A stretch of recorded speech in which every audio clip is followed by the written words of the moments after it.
reproductive system in human being.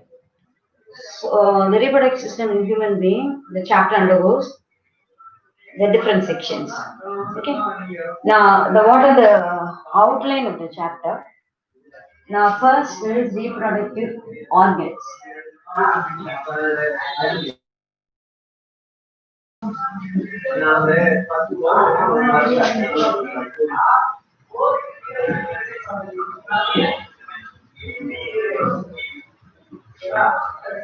One second. Now, the different topics of the reproductive system, sections of the reproductive system is first one, reproductive organ. Reproductive organs, that is organs in males and females. Organs in males as well as in females and females. This represents male and this represents female. Now the second one is the different reproductive processes. First is production of gamete. Production of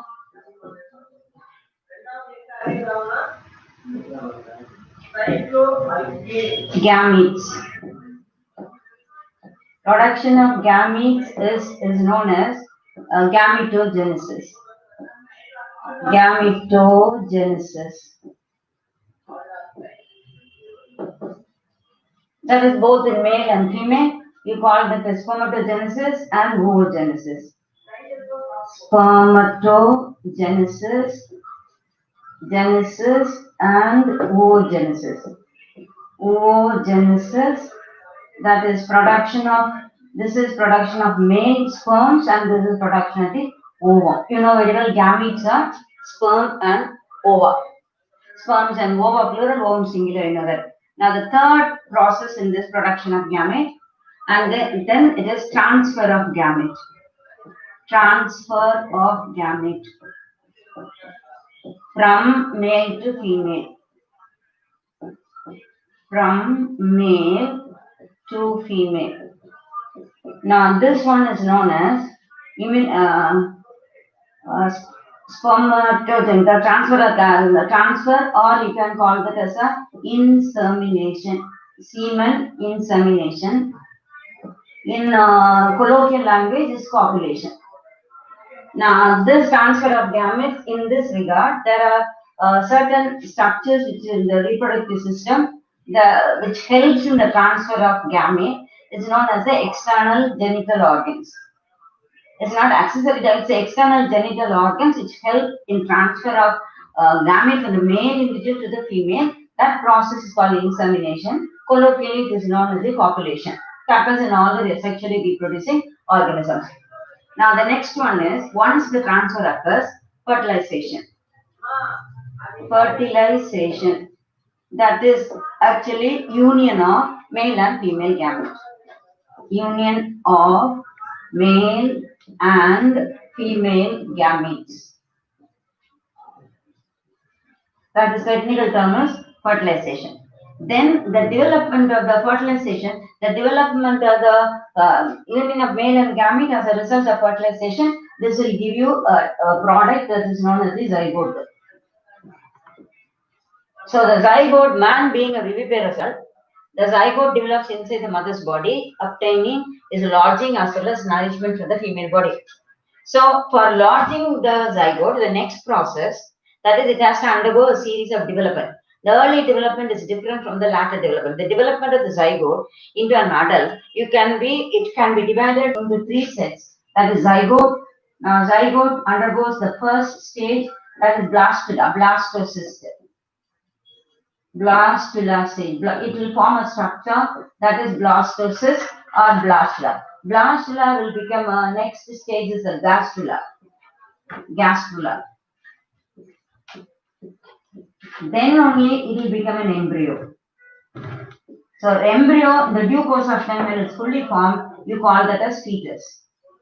So once it is delivered, it is a baby or a child baby or the newborn. That's a baby or the newborn.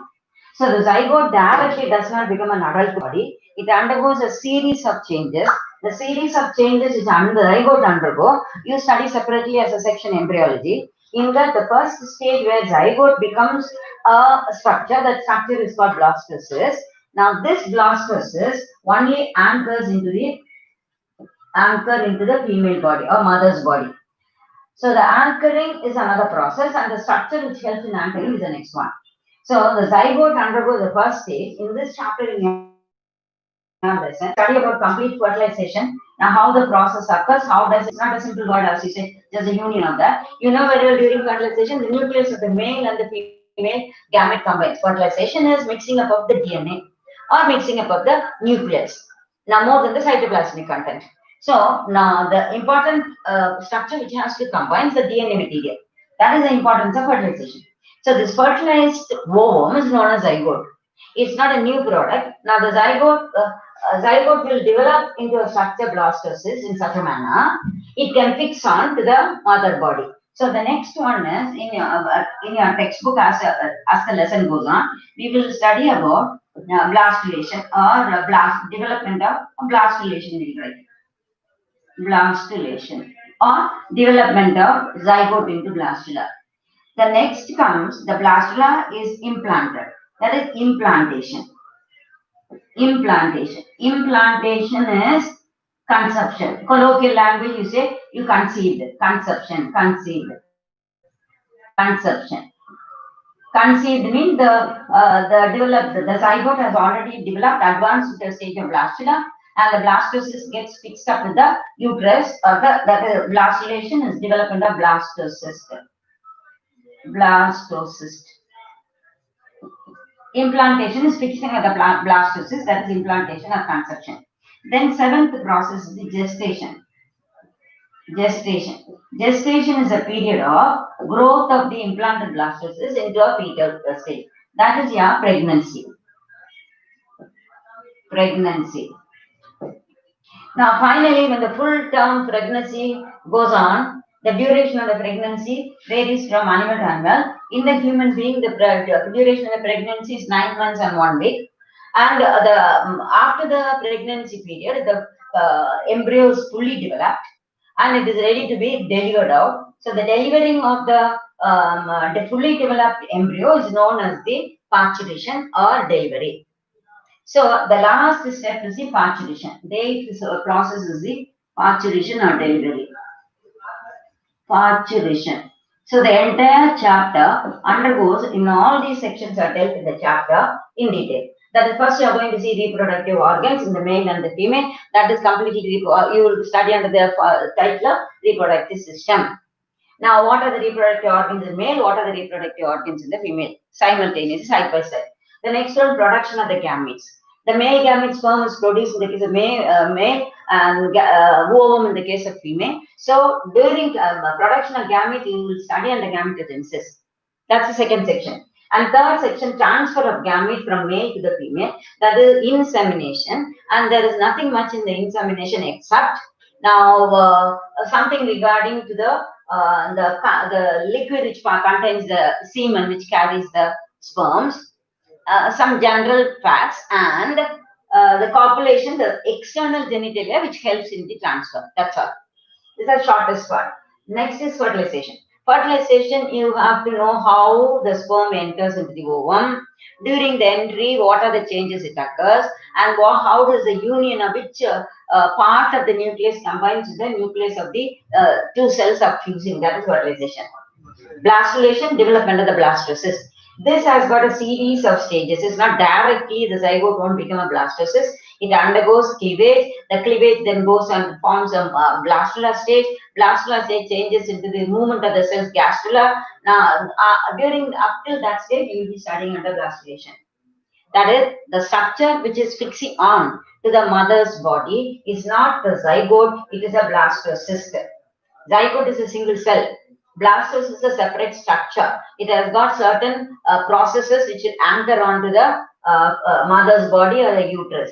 So the anchoring process is known as the implantation and conception. And the implantation, or during implantation, how this embryonic structure and the maternal structure and the embryonic structure comes in contact. What type of implantation? It varies from animal to animal.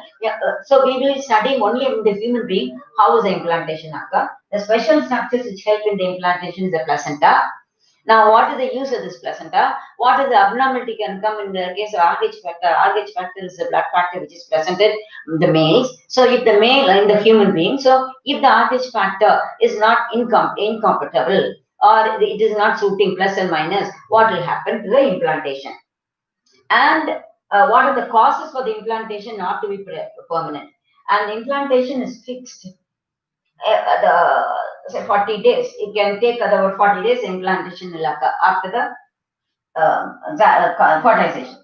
Then gestation. Gestation is a period where the blastocyst which has implanted undergoes a series of development, organ develops, outline of the morphogenesis occurs, neurogenesis, new relation occurs, morphogenesis occurs, and the particular blastocyst is no longer a mass of globular structure, it becomes a small embryo of particular animal. If it's a human being, you have an outline. If it's a dog, it has got a body outline. So according to that animal, the external outline of the body develops first. Then the new different systems form, particularly neural system, new relation, and vertebral column. So all this development goes on during the gestation period. But the gestation period, by the end of 12th week, that's the third month itself, the complete outline of the embryo will be fully formed. Further period from third month to the ninth month, only the development of the individual systems and enlargement of the organ. Some organs will be large, after the birth it will reduce in size. So that part you have to learn completely under embryology, is a vast process. Now after gestation, after the embryo is fully developed, it can no longer be inside. Automatically the fully developed will initiate the uterus to contract and then the parturition and delivery occurs. Now these are the different titles, 8 titles under this, the whole chapter of reproduction in human in 12 is split into. Now we have to start with the reproductive organs in the male and female. Now the reproductive organs in the female, the male will proceed with, then the reproductive organ.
So the reproductive organs in the male, reproductive system in male.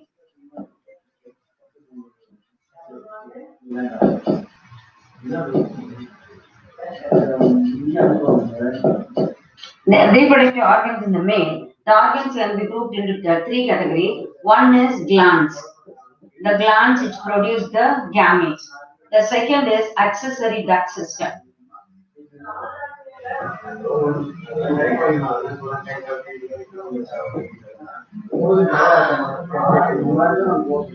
Accessory ducts, that is the ducts which help in the transfer of the production of gametes, which transfer of the gametes, and third is external genitalia.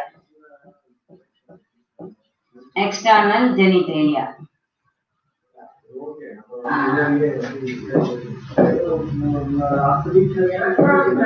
External genitalia. So now the glands which produces in the case of male we are talking about, that is the testis. So testis and accessory organs, main accessory organ is the penis, and now the accessory ducts, you have got a lobular duct system. Now that is vasa efferentia, vasa deferens, ejaculatory duct, and urethra. So the accessory ducts are vasa efferentia, vas deferens, vasa deferens, Then ejaculatory duct,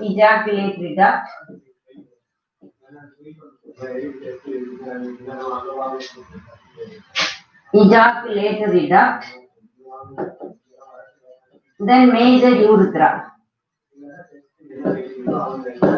And there are, along with the glands, major gland is testis, and there are accessory glands. Glands at the testis, then seminal vesicles,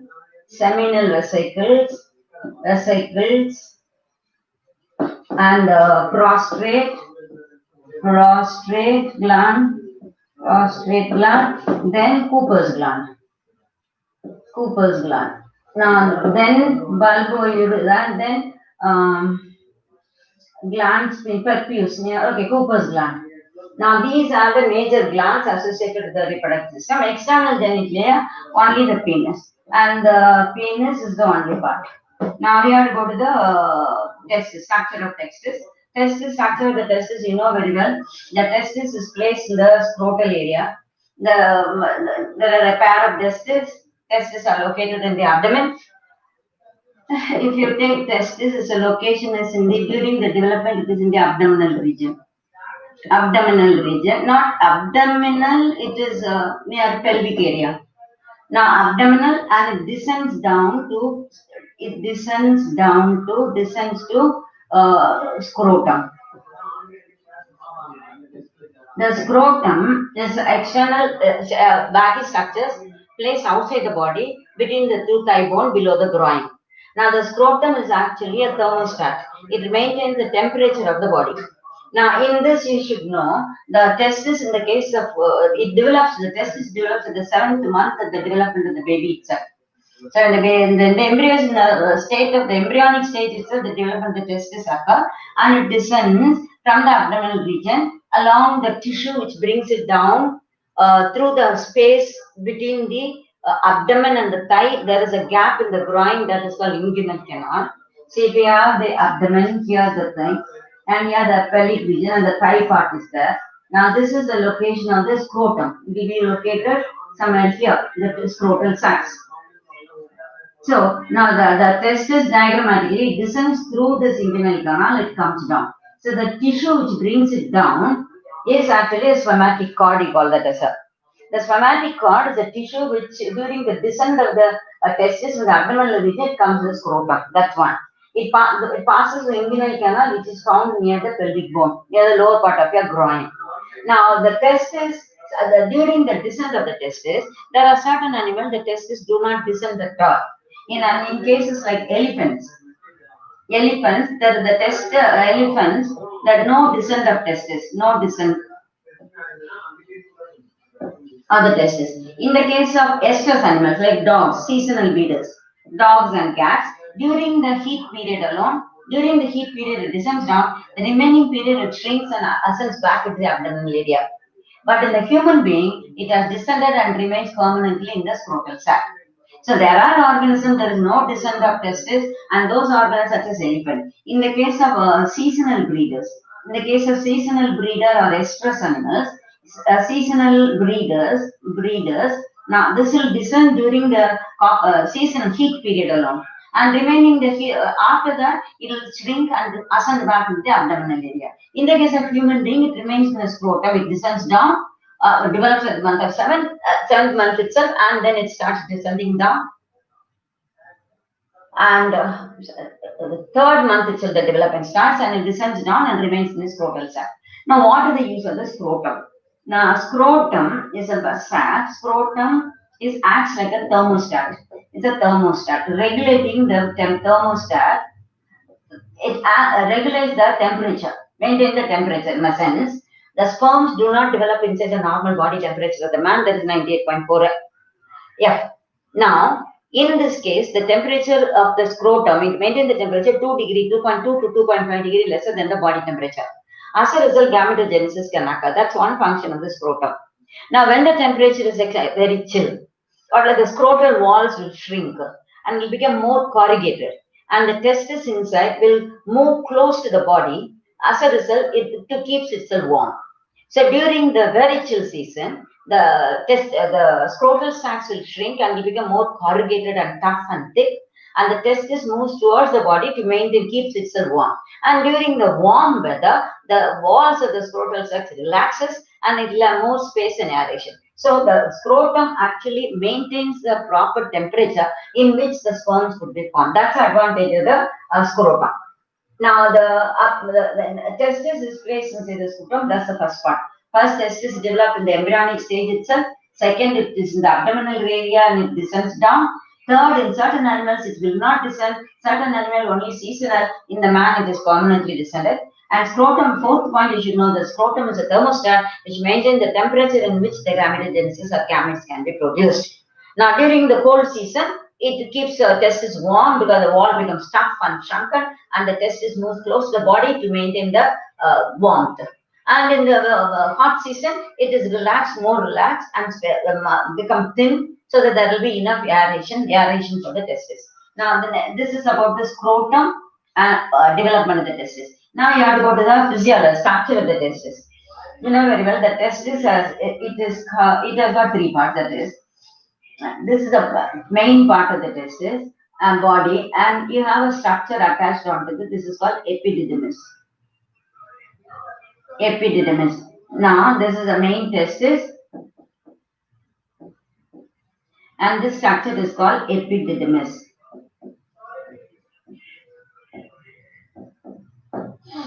Now, the entire structure has been covered, but it has got covering.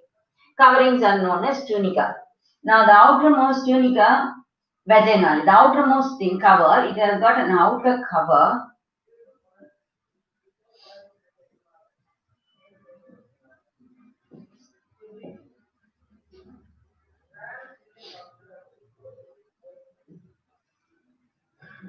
The outer cover is called tunica vaginalis. The whole thing is covered by a structure, that is the first cover.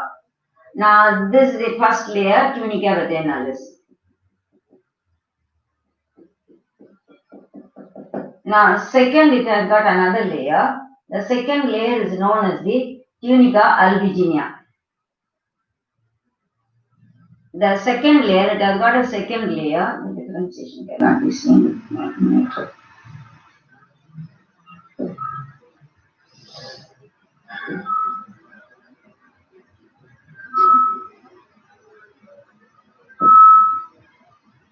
The second layer is known as the tunica albigina. First is vaginalis and this is tunica albigina. The innermost layer, it has got another cover, that's the innermost layer.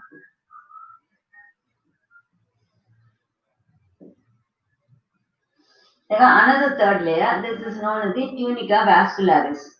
Now the tunica vascularis layer, it moves inside, dividing the testis into a number of compartments.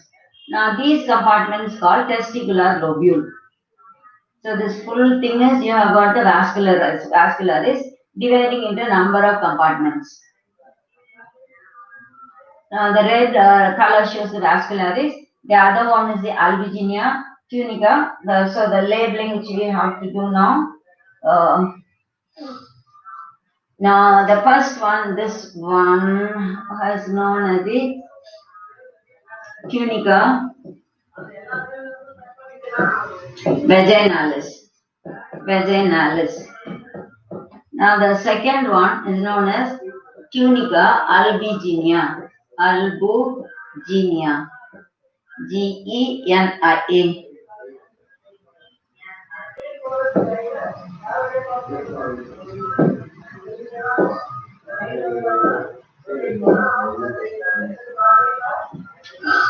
The second one is tunica albuginea. Now the third layer is known as the tunica vascularis.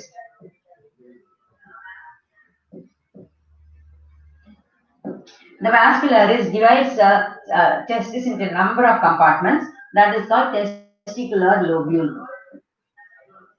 Testicular lobules.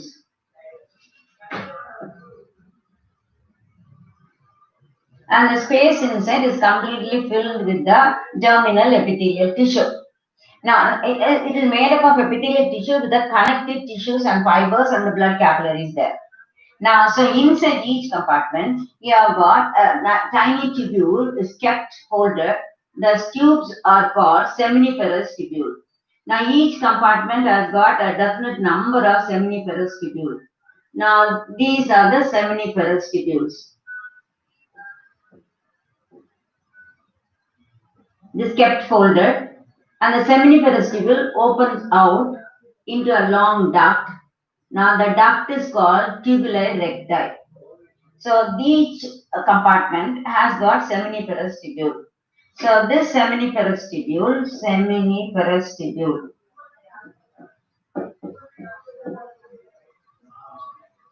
tubule, that continues as the tubuli recti. This tubuli recti comes on the posterior part of the testis and forms a network of tubes. All this joined together, forming a network of tube at the posterior part of the testis. Now this is known as the retitestis.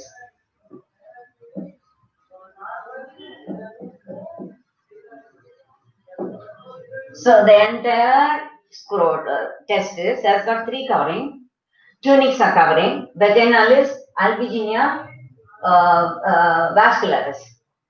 Now vascularis, the inner tissue, it's nothing but connective tissue, and the cells will be there, packed up the epithelial tissue, and that is divided into a number of compartments by the tunica vascularis. Each compartment is known as testicular lobule. There are about definite number of testicular lobule. One of the questions will be how many, how the testis tissue is divided into what are the compartments inside the testis called testicular tubules, testicular lobules. Now, how many lobules are there? The number is important. And what does each lobule contain? Each lobule contains tiny canalicular tubules. Very small structure, you call that as a tubule. Canaliculi, tubule. So when it comes to the thing, it's a very microscopic or capillary sized tubes. Now these tubes are called seminiferous tubule. So each compartment has got a definite number of seminiferous tubule. Another question can be worded in modeling you up in on the NEET point of view. How many seminiferous tubules are in each compartment? It's a little bit minor detail, but you should know each testicular lobule has got a seminiferous tubule, because seminiferous tubule is the one which is going to wall of the seminiferous tubule only, the germinal epithelium, which will differentiate into the other gametes. Undergoes the characteristic meiotic division and develops the gamete. So the wall of the seminiferous tubule alone, the next gametogenesis we will be studying. So it is actually a tube. Now each seminiferous tubule has got a space inside. So if I have drawn the seminiferous tubule like this, now here you have got the germinal epithelium. Epithelial cells are all over here. So these epithelial cells will produce a gamete which will be passed into the center. Now these gametes move through the gap.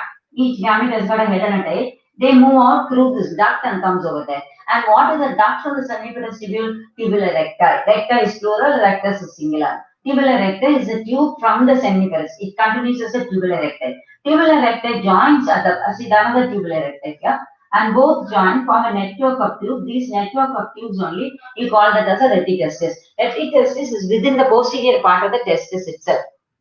So now, what is the retitestis? What is the use of the retitestis? The duct, whenever there is a port in your body, there is more space to accommodate a larger amount. That the surface area should be more. So if the tubes have to be kept stretched, it will go to a few meters length. So in order to maintain, that is, now there are many, throughout that is a number of seminiferous tubules are plenty, and the number of sperms produced will be in a million amount completely. So all these sperms, though they are microscopic, they should have a place to accommodate, to be accommodated. So that area is in the posterior part of the testis, that is retitestis. Retitestis has no special reproductive function, only an area where the sperms which are produced with the seminiferous tubule can pass on, can remain. It need not directly pass to the main duct system. So that is the issue of it. So testis concerned alone, it has got the three tunics and testicular lobules. Each testicular lobules have got what are the question mainly? Now what are the number of testicular lobules and number of seminiferous ducts in each lobule? One of the question. And then what is retitestis and what is the duct connecting the seminiferous tubule and retitestis? That's another one. So all these names you should know: seminiferous tubule, tubule recte, and these three go into one slot. Now these three is one group. Okay. Now so from the retitestis, the ducts form again. The ducts extend only mostly on the back of the testis. You have a portion that is called epididymis. Epididymis, it's not a special organ attached onto that. Completely all the ducts from the testis will accumulate at the posterior part, outside the testis and the posterior part. Now this accumulation of the ducts, just like you break a pack of noodles, how it will be the piece will have a number of noodles like that. You have a section of it. So it is nothing but a mass of tubes. If these tubes are extended, it will go up to 7 meters length. So these tubes are stuck up to the posterior part of the testis, and automatically the tubes cannot be kept open. That has got a covering, that is trachea vaginalis. So it is part and parcel of testis, this structure. This structure is known as epididymis. Now epididymis has got three parts. One is a head and a body and a tail. So epididymis is nothing but a mass of ducts which come from the retitestis. That is actually a continuation of the seminiferous tubule, tubular recte, retitestis, and retitestis goes to the epididymis. How retitestis is connected to the epididymis? From the retitestis, you have got another duct system moves up back. Now these ducts are known as vasa efferentia. Mostly they are to the upper part of the epididymis. So this portion, this is the epididymis.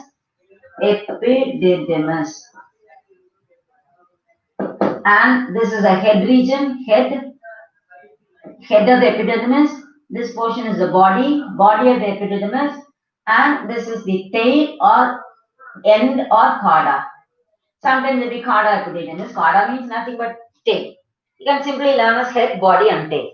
And what it is actually made up of, completely ducts, a number of ducts joined together, completely just like imagine you are cutting out a piece of noodle pack in your hand, and how the noodles will be like curled structures fully. Now because these tubes are extended out, it will go up to the length of 7 meters length.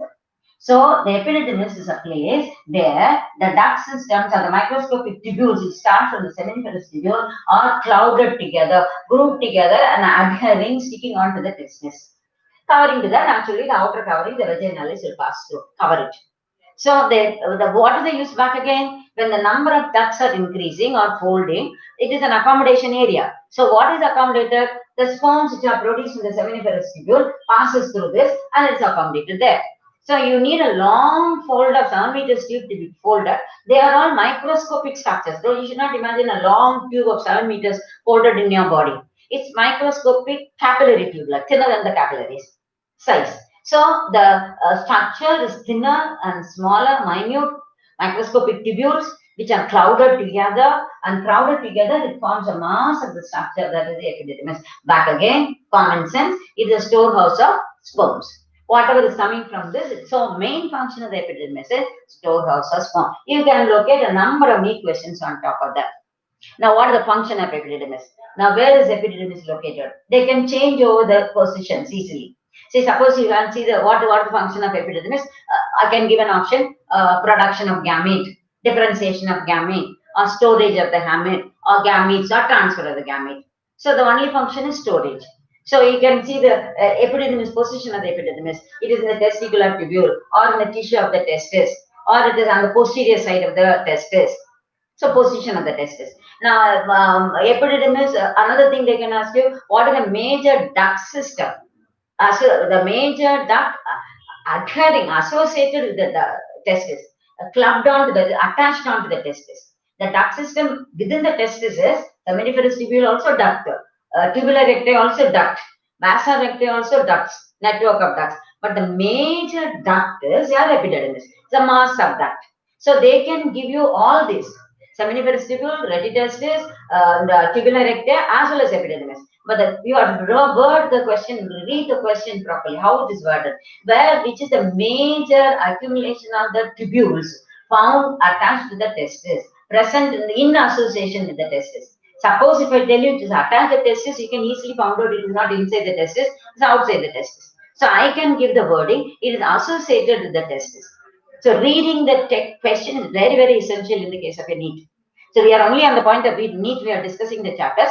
So when you talk about this duct system, there are many duct systems associated with the testes. Seminiferous tubule also duct only, tubular recta also tubule only, vasa recta also duct system only, epididymis also duct, accumulation of duct. So the major one in association with the testis is the epididymis. Now what are the parts? Caudal, head, caput, sometimes only caput epididymis. Caput means head, body, and caudal is tail region.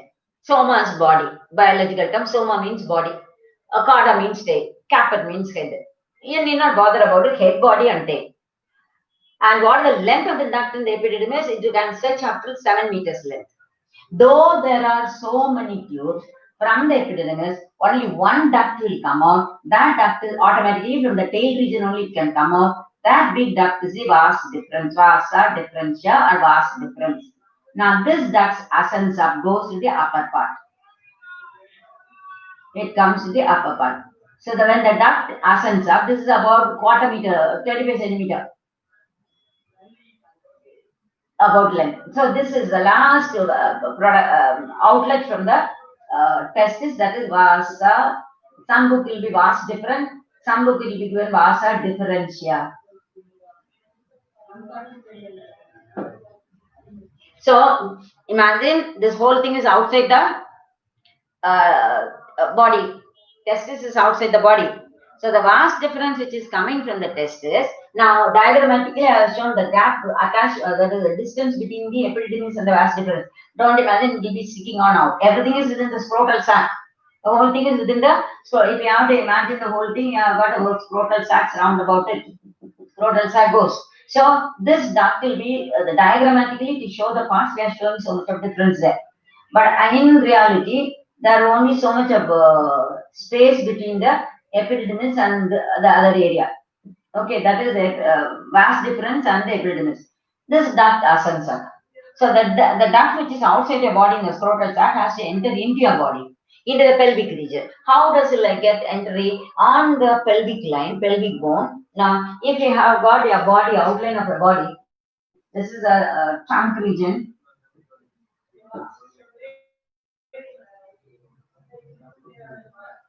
Now this you have to understand, this is your trunk, your pelvic slope, and the pelvic slope of the thigh part. Now the scrotal sac is here, somewhere, say, take it like that way. Now the duct here in this space, in this above your groin, this is a groin. Now the abdominal muscle from here, it comes and attaches here.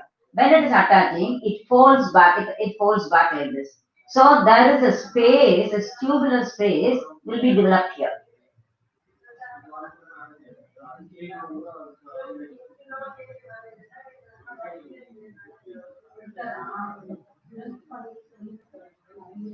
So the tubular space formed here is known as the inguinal canal. Inguinal canal. You should know this because it is very important in the case of male. So the duct from here, it moves through the inguinal canal, it comes here. It passes from here, it comes through the inguinal canal. So when you come to this part, see this muscle and wiping it out, and you have got the space, the inguinal comes. In your body, in front you have got the bladder. Bladder and urethra will come down. So it goes in front, this the two, this vas difference, it has come out. Now into the pelvic area. It moves in front of the urinary bladder, or in your textbook diagram, it will be shown purely diagrammatic for you to understand. Now part, now go slowly.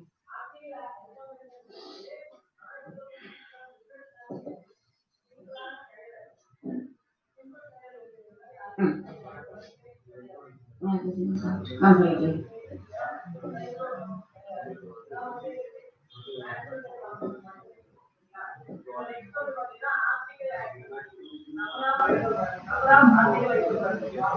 The groin part. Purely diagrammatic, it has ascended up and come into the pelvic region. This is a vast difference. Now scrotal sac, the testis, ascending through the inguinal canal, it coming into the pelvic cavity. Here the bladder, the bladder. So it goes, in your textbook it will be shown, it is going round the bladder, come to the posterior type of the bladder. Here bladder you have got ureter.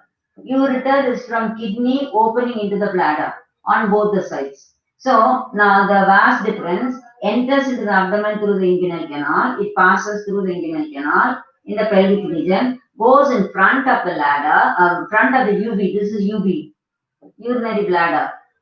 Front of the urinary bladder, hooks around the ureter. It loops around the ureter, then it comes down and joins the urethra. So this is the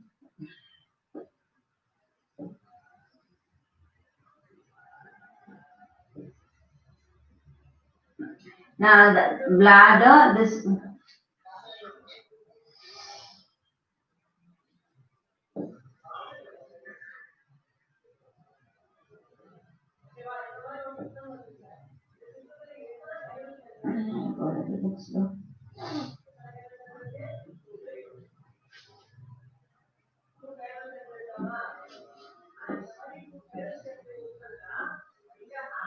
so groin, thigh region.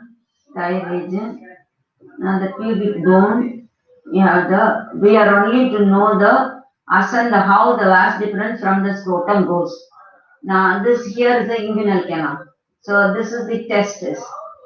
Duct from the testis goes through the inguinal canal, vas deferens, enters into the pelvic cavity. Okay. Now the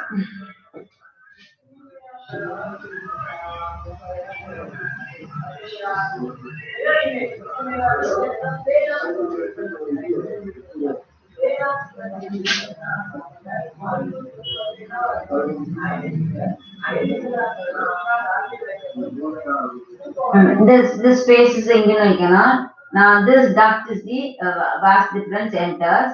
You have the bladder in this area. The bladder comes down in the form of urethra. We will study this part in detail. Lateral view. It's anterior view.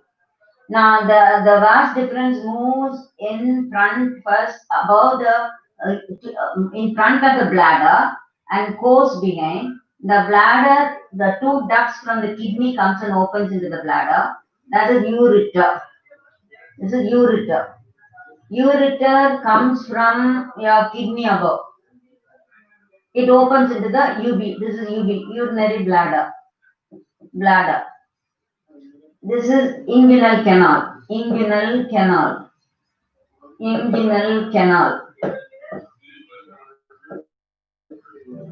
Now this is the vas deferens. The one which comes from the testis, gets into the pelvis, moves in front of the bladder, goes up.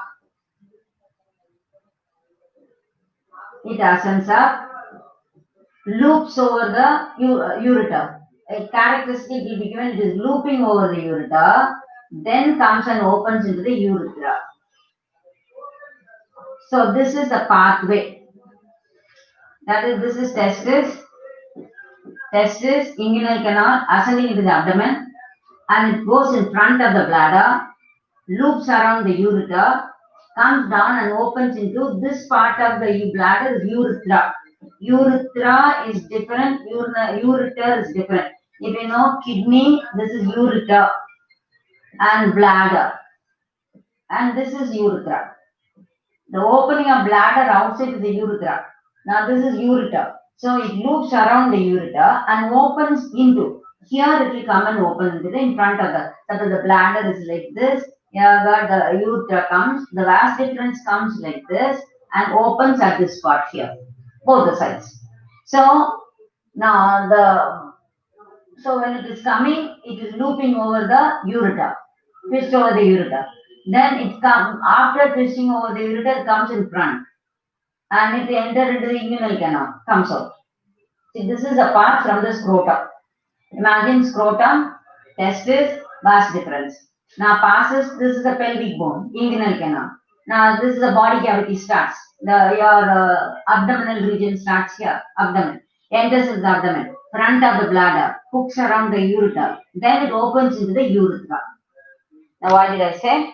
Now, this is one of the questions which will answer in NEET. That is, how does the sperm produced in the testis comes out of the testis into the joins the urethra? Or, so what is the thing you have to start with? From a starting point is testis. Number one. Now, invariably in a NEET, this flow chart will be given. Trace the path of urine from the cortex to the exterior. Trace the path of blood circulation from the right atrium to the left atrium.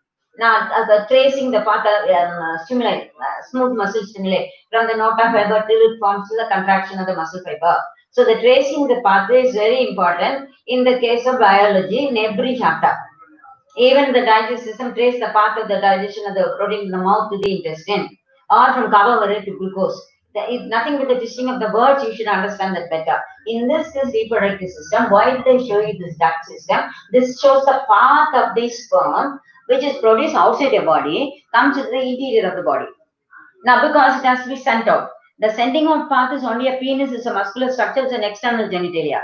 So, which is produced in the scrotum should be passed on to the penis through which it could be ejaculated out.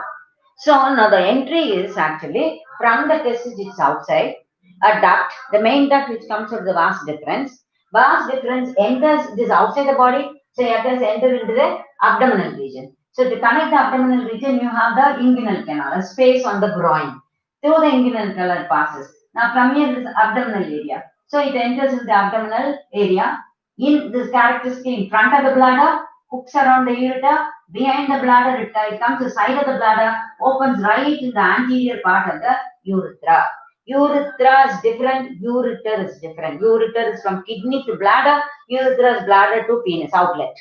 So this is the pathway. I can muddle up the order.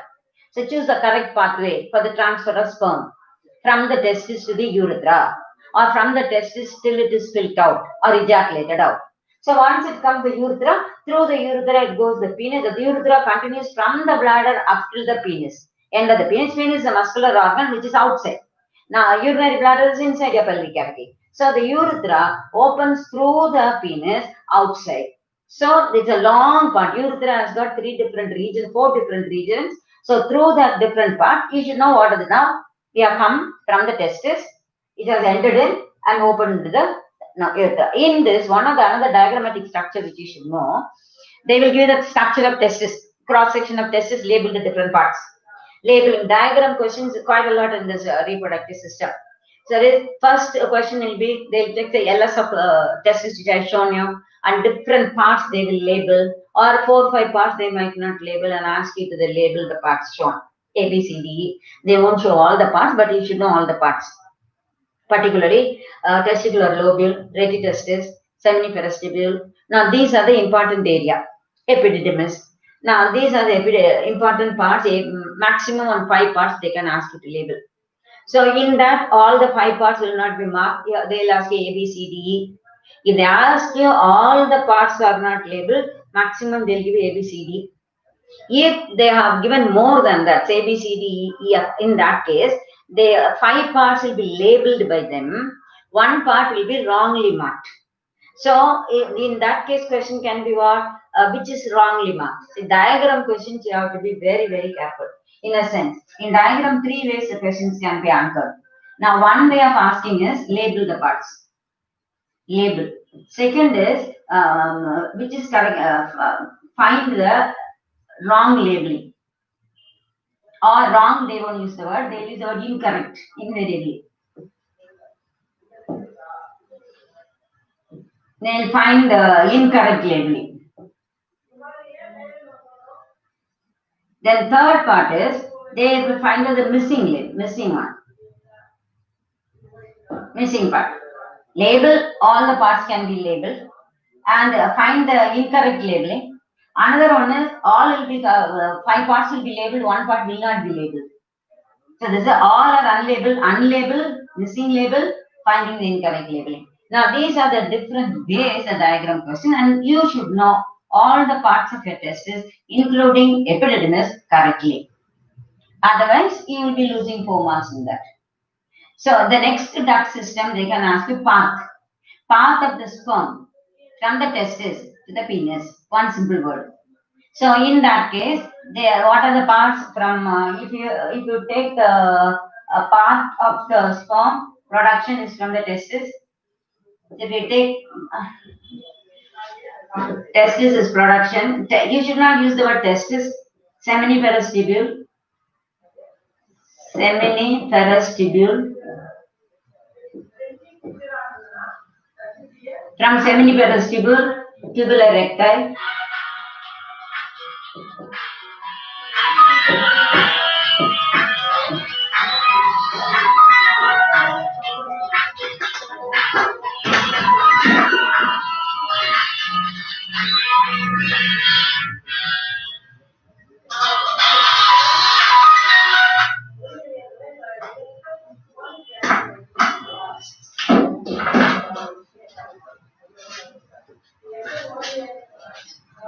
Now tubular recti to retitestis,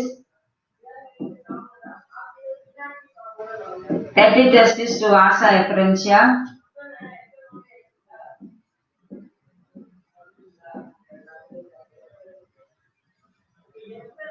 vasa efferentia to epididymis,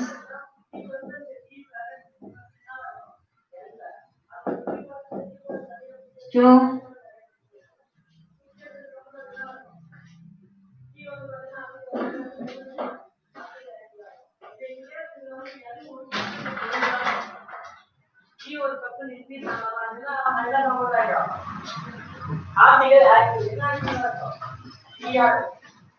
epididymis to vas deferens, vasa differentia, then through inguinal canal, through inguinal canal left into the abdomen, from the abdomen in front of bladder,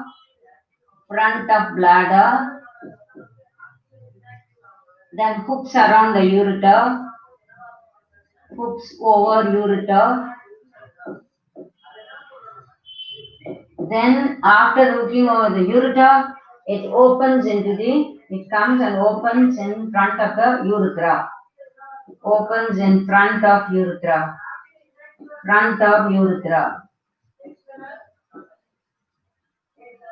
Urethra is different, ureter is different. Then urethra opens into, through penis, it opens into outside, penile urethra. Now this is the course of the sperm. This part, if you know thoroughly, any questions located there in any manner, you should be able to answer. That is, it is starting seminiferous tubule, tubular recti, retitestis, vasa efferentia. Vasa efferentia opens in the epididymis, forms the epididymis. Then from epididymis to vasa differentia, it passes through the inguinal canal, comes in front of the bladder, hooks over the ureter, then opens in front of the urethra. Bladder, the front of this is UB, urinary bladder. This is ureter, and this is urethra. Then it opens through the penis outside. The penis is the organ. So this is the pathway or a duct system connected with that. Now there's a little bit more you have to know. So now from the scrotum, abdominal area which has come in front of them, then you have to come how it is joined. Now these ducts are named differently. Now there again there is a diagram in this in your textbook. Lateral view of the section of the perineal region, you call that as the male. The perineal part is the area where your ventral, lower part of the pelvic area. Now the perineal area, all these structures are located. So in the diagram, you could see the lateral view of the diagram. It will be given bladder in front roughly, and you will find it will be coming and then ureter. And they will show the duct passing, the inguinal canal duct passing that way, and it comes and opens into the.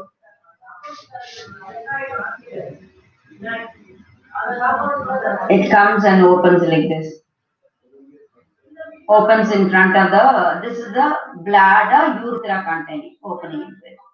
Another way, diagrammatically easiest way to learn this. Now, I'll show you the diagram. First, bladder. You take, bladder, urethra continues down. Okay. Now here you have got two testes. Testes. Now this is epididymis. The vasa differentia on either side. It goes and opens into the. This is ureter. Ureter, vasa differentia.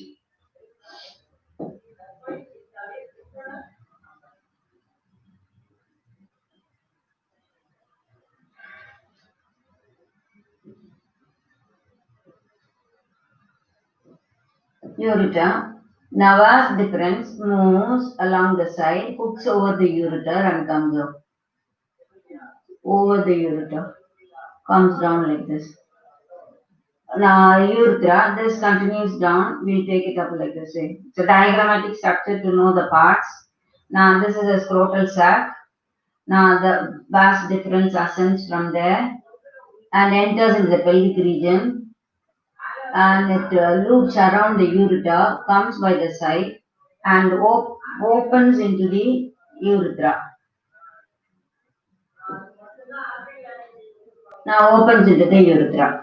Now, then from the urethra, it continues down. This is the urethra. Here is a penile part of the urethra, penis. So diagrammatically to understand from here to here is urethra only. Up till this is urethra. The anterior part of the penis will be swollen slightly. This is called glans penis.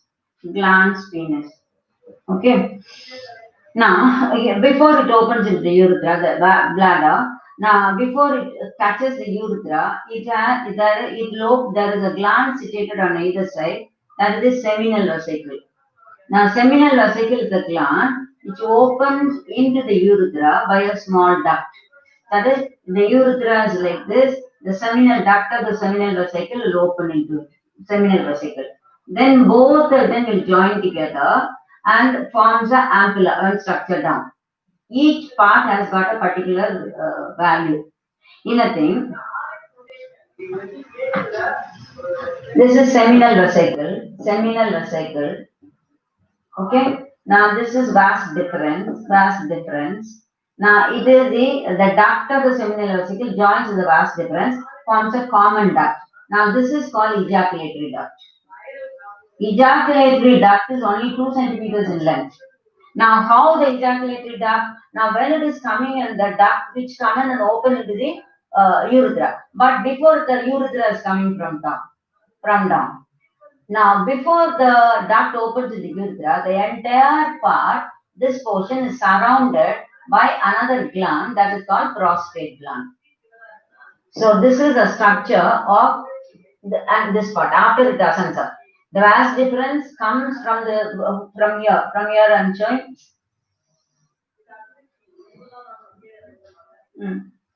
It hooks over in front and comes down.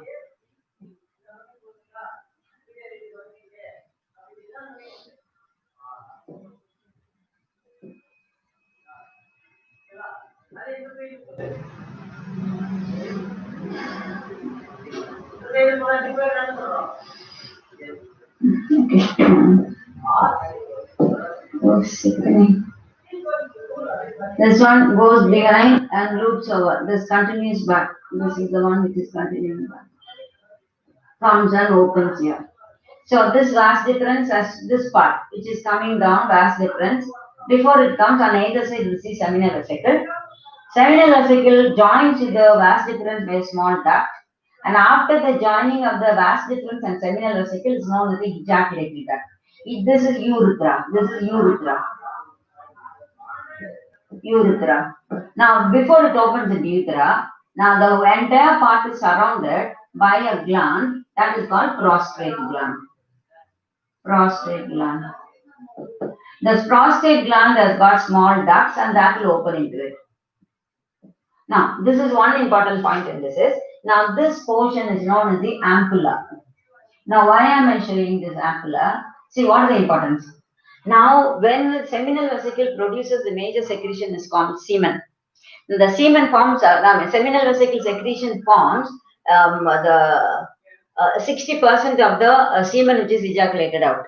So the major part of the semen is secreted by the seminal vesicle. and the secretion is slightly alkaline, and it has got anticoagulant, and most important, it has got the sugar fructose. Fructose is produced, synthesized in not in any part of the body except this gland. So fructose, presence of the fructose is a semen is due to the secretion by the seminal vesicle. It has got anticoagulant enzyme, and it has got a hormone prostaglandin. Now, what is the use of this prostaglandin?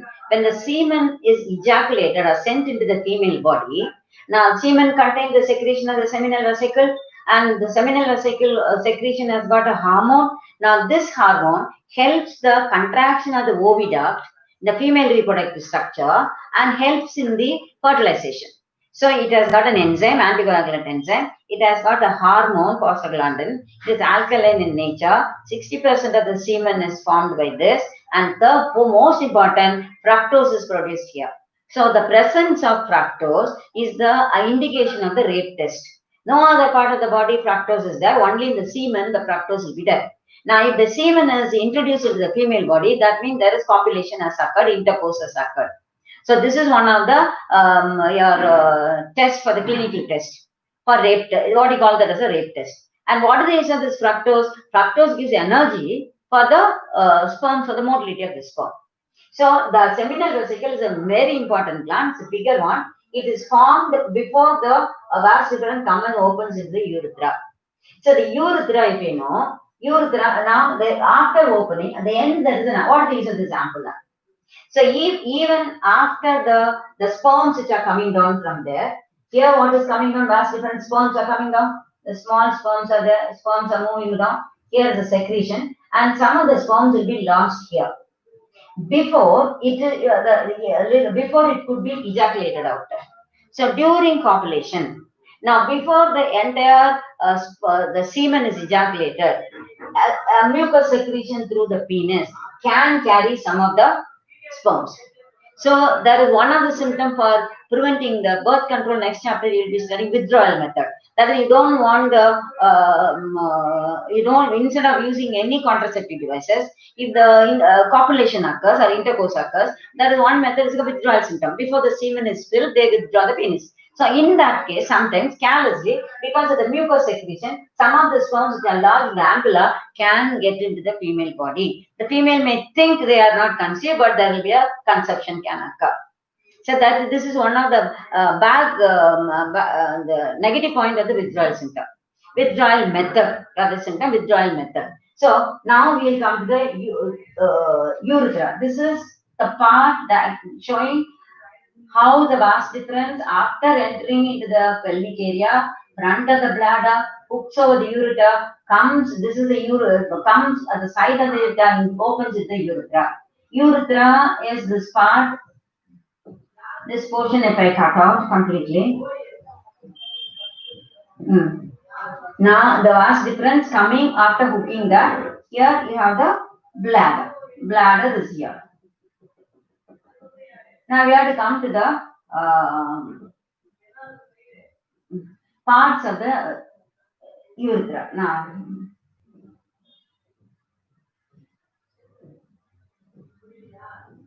urethra comes down. So urethra passes. See, you see the parts of the urethra first.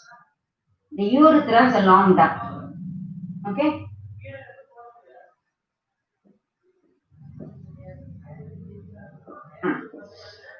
Bladder, urethra continues down.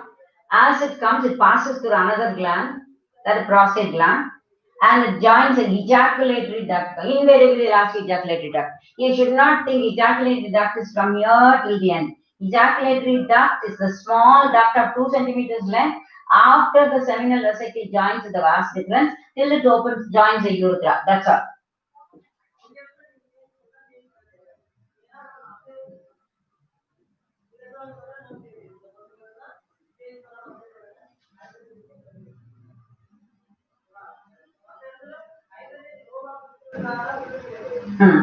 Now this much only ejaculate duct. At the tip of the ejaculate duct, there is ampulla.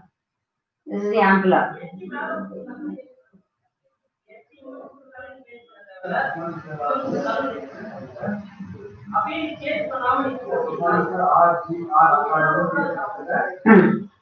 Now, so we'll see the bladder. This is the gland, prostate gland. There are tiny ducts in the prostate gland, opens into the urethra. So this is the first part of the urethra, which is coming from the bladder. This is called urinal urethra. Urinary urethra, or it passes only urine. That is directly from urine, the bag, urinary bladder is the storehouse of the urine. So the urine, this duct will contain only the urine.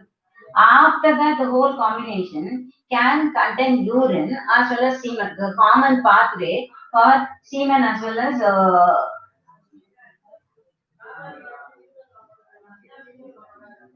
now the entire pathway is common for semen as well as for the urine. So will the both will be excreted simultaneously? It's not the simultaneous. When the urine passes by, the ejaculation, the semen passing down, you call that as an ejaculation. So ejaculation, when the ejaculation occurs, through the same tube semen will pass. When urination occurs, from the same tube urine will be passed out. So after ejaculation, after the semen has passed, if we pass the urine, the whole system will be washed out of the urine.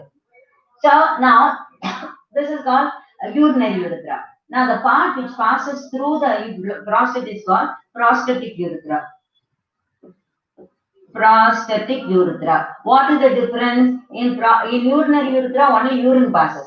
In prostatic urethra, that portion from up here to here, it already receives the seminal vesicle secretion. It already receives the vas efferents coming to the mucous secretion from there. And the prostate glands open their prostatic secretion into it. So each secretion is totally different. So seminal vesicle secretion and prostatic secretion will be just the opposite. Now prostatic, that has got a coagulating enzyme, this is an anticoagulating enzyme. Now that is alkaline nature, it is slightly acidic in nature. Now the prostatic secretion is whitish and a smoky odor. Now that is yellowish liquid. So it is like prostatic gland and seminal vesicle glands are contradicting each other, like balancing each other, neutralizing each other. Like so, the secretion of the prostate opens into it, and so from during the prostatic urethra, the content it passes the passage is semen, which with the sperm as well as the prostatic secretion. So the semen quality of the semen changes. It's no longer the mucus liquid which is coming along from the testis along with the sperms. It also contains the semen secreted, the liquid secreted by the secretion of the seminal vesicle, and it also contains the secretions of the prostatic gland. Prostatic gland secretion and seminal vesicle secretion is totally neutralizing each other. One has got anticoagulating enzyme, it is coagulating enzyme. Now that is alkaline, it is slightly acidic in nature. That is yellowish and this is whitish in color. So now the liquid is more or less balanced. Like as it comes out, and it comes out for some time free, no covering. After some time, it is covered by the muscular structure that we call that as a penis. So this portion which has no covering is called membranous urethra. Membranous urethra. Membranous.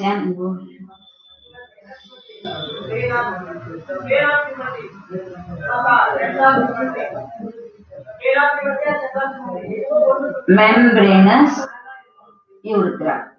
So urethra has got first part of urinary urethra, only urine will come from the bladder. Second is prostatic urethra, where the secretions are prostate gland, seminal vesicle, as well as from the testis, all the mucus is the gametes combined.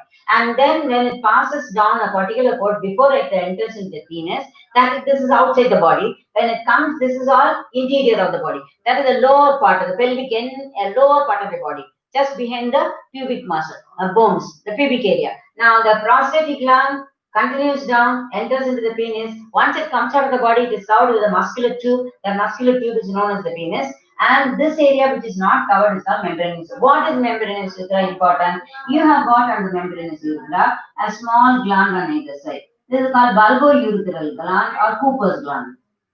Cooper's gland. Or in the books it will be given bulbourethral gland. Both are same. Urethral gland, bulbo or bulbourethral gland. Now that secretion again goes and it comes out. Now, so this is membranous. The part which is long, which is passing through, is known as the penile urethra. Urethra. So urethra alone has got 4 different parts: membranous urethra, prostatic urethra, urinary urethra, prostatic urethra, membranous urethra, penile urethra. Urinary urethra, just from the bladder, it is first passes the urine. Now, prostatic urethra passes through the prostate gland, receiving the ejaculatory duct. So, the secretion from the mucous secretion, the gamete in the testes, secretion of the seminal vesicle, secretion of the prostatic gland, all open up in this part. Now, prostatic urethra comes out, this is the pelvic region, the lower part of the pelvic region, it comes out of your body. The connection between that part and the membranous urethra, that has got the Cooper's gland. Now, after membranous urethra, it is covered by a long muscular tube. The muscles are 3 long sheets of muscles. The corpus cavernosum, corpus spongiosum. Now, that is a sheet of muscles. In penis, you have got the sheet of muscles called corpus cavernosum. Corpus cavernosum. Corpus cavernosum has got a number of blood spaces, empty spaces, where the blood spaces in your body is known as sinusoids or sinuses. In the brain or in the heart, when there is no particular tube carrying the blood, venous blood, you call that a venous sinus or arterial sinus. Sinus is a space. Now, if you remember liver, hepatic port system, the blood is poured into the liver, where the space between the strip of cells are known as sinuses. Sinuses are blood spaces or spaces. So, in the case of corpus cavernosum, is one sheet, one long sheet, and that has got many spaces. Corpus cavernosum, that because of the spaces only, it's known as cavernosum. This is C. No, sir. Now, this this is highly contractible, elastic tissues there, and this is in front. Now this is at the back posterior part where the duct is there, and anteriorly you have got another 2 sheets of muscle. At the cut end of the penis epithelium, you have got the one at the back and the 2 long tissues in the front. Now this is corpus cavernosum. This is called corpus spongiosum. Corpus spongiosum. So when the corpus cavernosum is on the posterior side, protecting the duct, close supporting the duct line. The tube is like this. Anteriorly, these 2 spongiosum and posteriorly cavernosum. Now, when these blood spaces are filled with blood, or when the osa.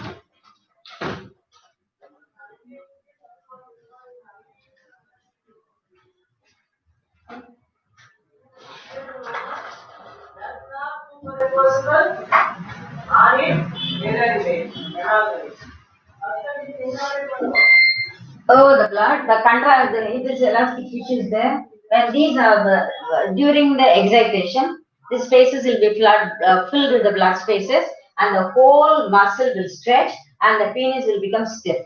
Now that is called erection. So why does it become stiff? In a sense, the duct can be stiff and elongated, so that the passage of the liquid will be easier. So the spongy tissue which you are finding, the spongy tube which you are finding outside, has got 2 different types of sheets of muscle, corpus cavernosum and corpus spongiosum. At the end, it is swollen. This is called glans penis.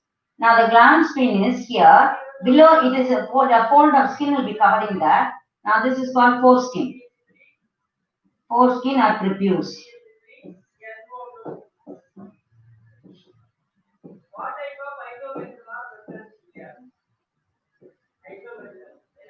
Below that, you have got small glands in the small tiny gland, prepucial gland, prepucial gland, prepucial. There are tiny glands like a sebaceous glands, prepucial glands, oily substance gland. They produce a liquid sebum or oily substance called smegma.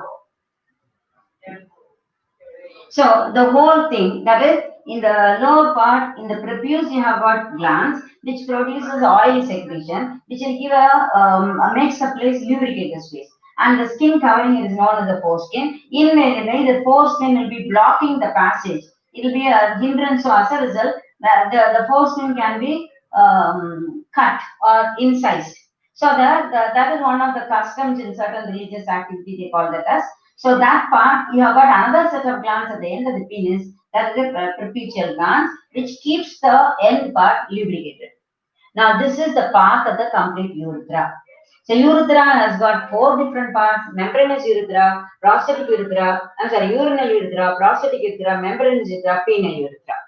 Okay, the glands associated are seminal vesicle, prostate, Cooper's gland, trapezial gland. Seminal vesicle and prostate has a major role. Seminal vesicle is the one which forms 60% of the liquid content of the semen. Semen is the liquid in which the sperms are transported.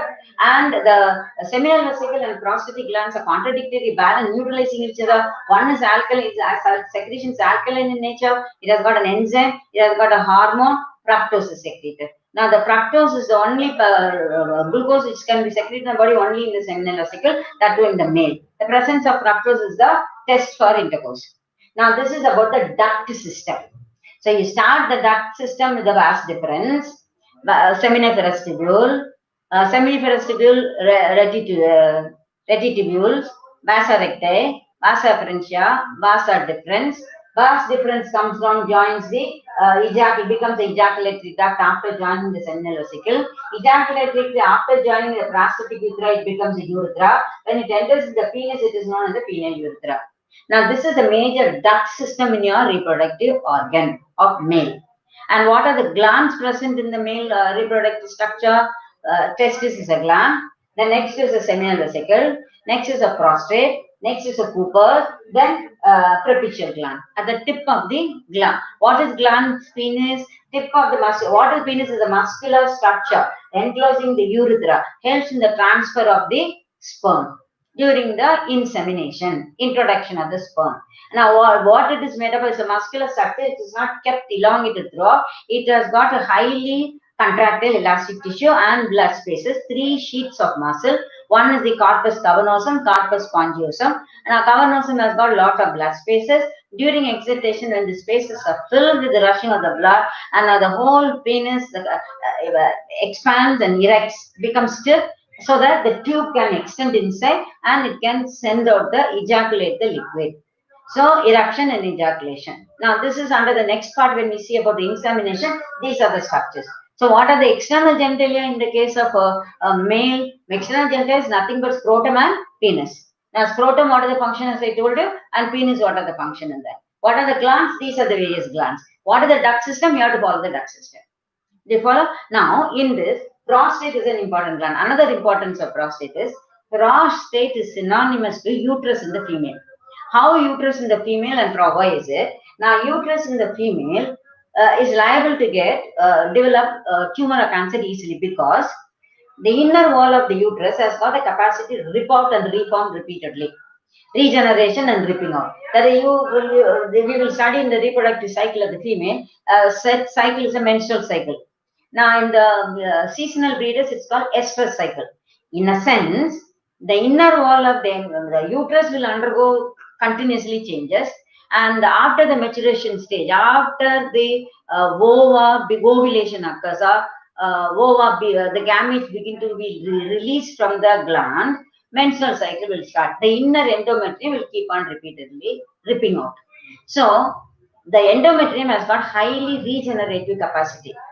During the menstrual cycle of the female, every 28 days, the inner wall of the uterus will be ripping out and reforming, ripping out and reforming, 1 week, 1 week. Now, a time of 4-5 days. It will rip out, bleed for 3-4 days, back again healing for another 5 days. So, automatically, 1 week of the cycle will be in repairing and regeneration, damaging and then regeneration. So, because of the regenerative capacity, it's liable to undergo uncontrolled multiplication. That condition only called that as a tumor or cancer. Tumor when it's harmless. When it gets infested with the virus, it becomes a cancer.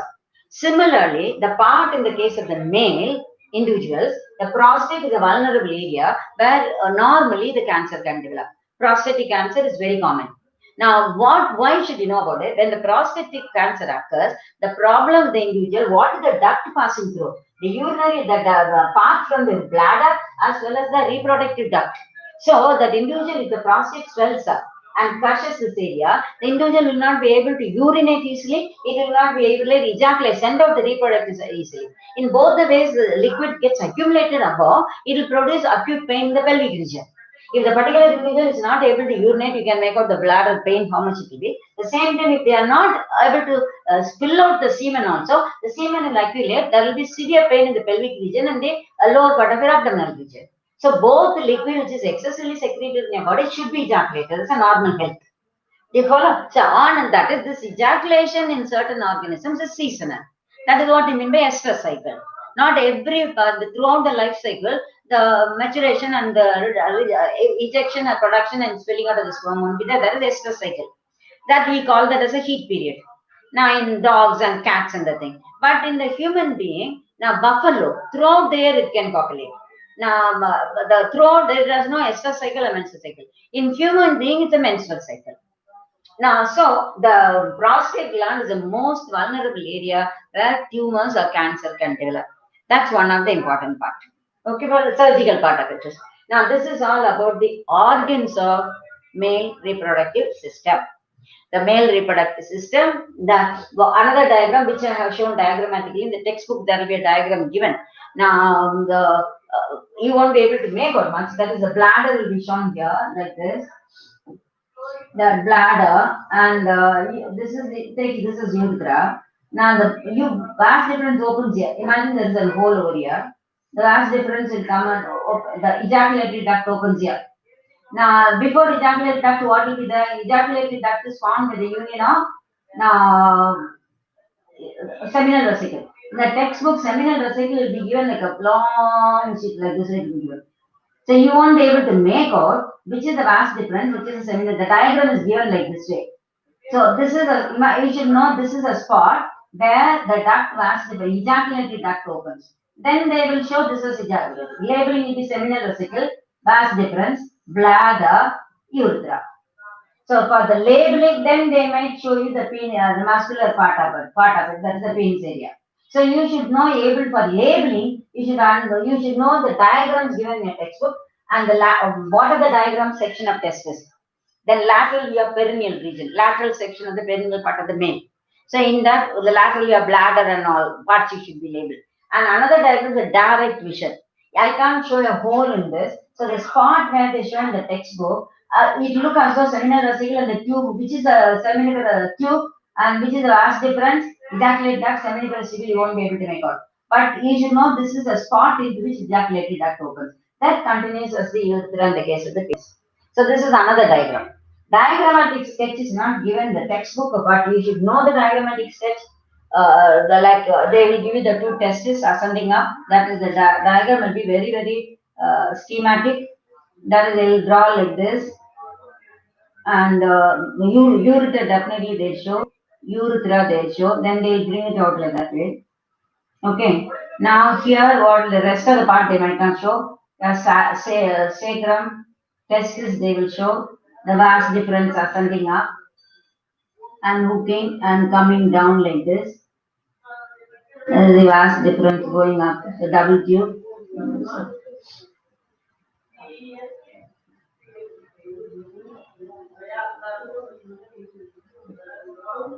Okay, I'll take this vast difference. From the testis it goes up. This diagrammatic section is very common.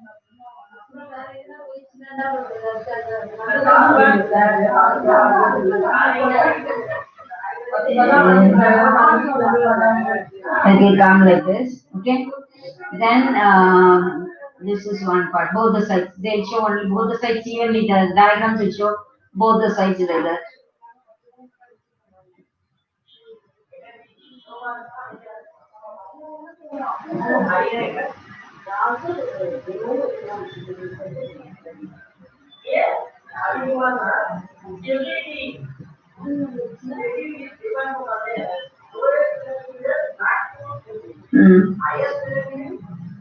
Then they will show here seminal vesicle. They'll show.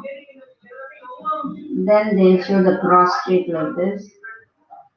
On either side, you have seminal. This side also seminal vesicle will be shown. Prostate, the prostatic gland. Then membranous urethra.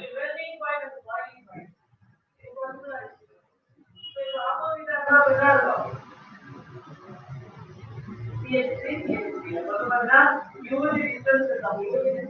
they will continue the membranous urethra, penile urethra.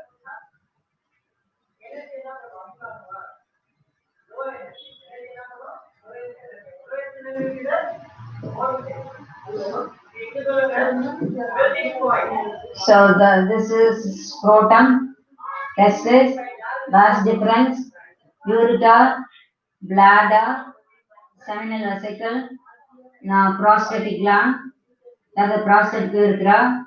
Now then this is the penile urethra, then you have the penis. The diagrammatic section will be shown. Labeling will be there. Now of course you have to continue this part with it ends with the testis, which is placed the purely diagrammatic scrotum. This is the common schematic diagram. Now testis, scrotum, testis, vas deferens, then this is prostrate, seminal vesicle, bladder, ureter, then this is urethra. Of course, the whole thing is from here to here is urethra. First part, second part, third part, fourth part, penis, glans penis. Now these are the schematic simple labeling. Diagram back again. On 3-4 parts label. 5 parts label, 1 is missing. 5 parts label, 1 is wrongly marked. So diagram, you should view the diagram in 3 different angles. Most important, trace the pathway. How to trace the pathway? Part 1 comes to part 2, part 3, part 4, part 5. As I already told you how it proceeds. Now these are the parts of the male reproductive glands and accessory glands and the ducts. Next, you should know the female reproductive part. Then we should know before I go to the female reproductive part, one very important part in the male, which we have to study the structure of seminiferous tubule. And now this is another question, diagram oriented. As you know, seminiferous tubule, now the compartment, lobular testicular compartment, and the number of seminiferous tubule is a tube kept folded. This is a seminiferous tubule. The duct goes out behind retitestis. This is testicular lobule. This is tunica vascularis. Divides that. Each tubule has got the seminiferous tubule. Goes behind as tubuli recta. Tubuli recta. This is a duct. You take this part alone. So this is a tube like this, the cut section. Imagine this is a tube, thick wall. It has got a wall of certain length. Okay. Now this is one and that is one. It continues. All right. Now cut this. So you will have one wall up and one wall down. Okay. You take this lower portion alone. This alone. Now this is a wall. The wall is fully lined with germinal epithelium. Complete, it's not a plain space. You have got a number of cells of germinal epithelium. And in between, you have got long pillar-like cells. Now these are called Sertoli cells. Before I go to this, what is in between that seminiferous tubule? In between the seminiferous tubule, you have got a connective tissue there. The cells will be the connective tissue. These cells are called interstitial cells. Interstitial or Leydig cells. Leydig cells. Let's see. Leydig cells. Now, what are they? These Leydig cells produce androgen or male sex hormones. So androgens or male sex hormones are produced by the cells which are outside the seminiferous tubule. And the gametes are produced by the wall of the seminiferous tubule. Wall of the seminiferous tubule, you have got the germinal epithelium. Now the germinal epithelium has got in between long pillar-like cells. Now these pillar-like cells are uneven at the end. Now these are cells of Sertoli. Sertoli.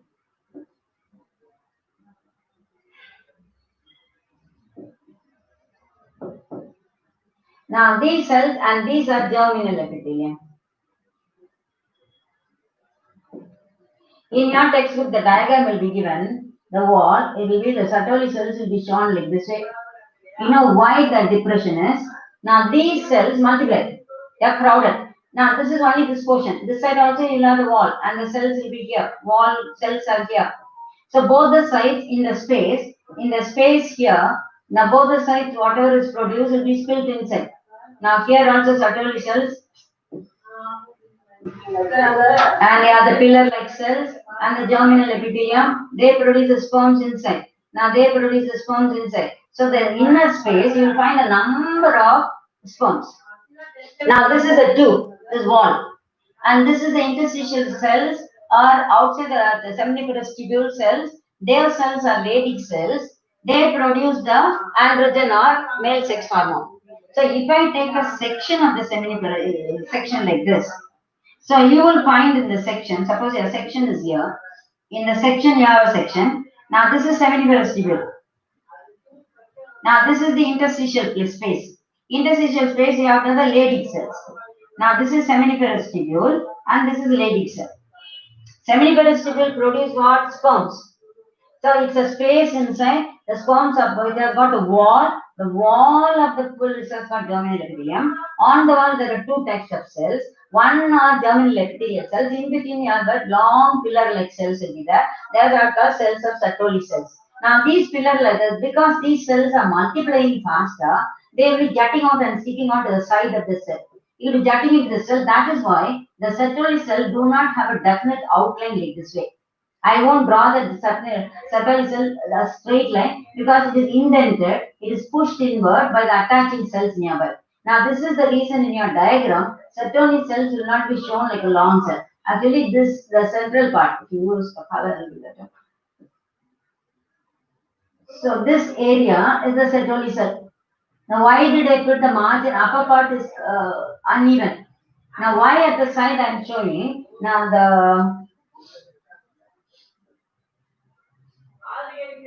the cells which are germinal epithelium which are dividing will be sticking on to the side.